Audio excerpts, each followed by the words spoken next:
Barack Obama a prononcé hier soir le discours sur l'état de l'Union. C'est une tradition qui a lieu en début d'année et qui permet au président de s'adresser à la fois au Congrès, à la Cour suprême, à son gouvernement et aux 30 millions d'Américains qui se trouvent derrière leur écran. Alors c'est un exercice dans lequel Barack Obama est absolument excellent.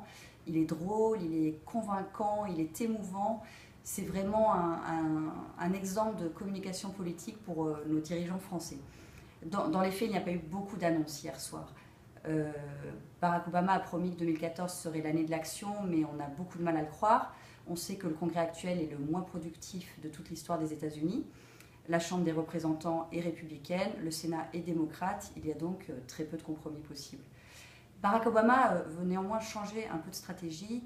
Il souhaite procéder par ordonnance, c'est-à-dire contourner le Congrès. Il a donné un exemple concret hier soir. Il veut imposer une hausse de 40% du SMIC pour les entreprises travaillant pour l'État. Alors ça ferait que le salaire passerait de 7,25 à plus de 10 dollars de l'heure.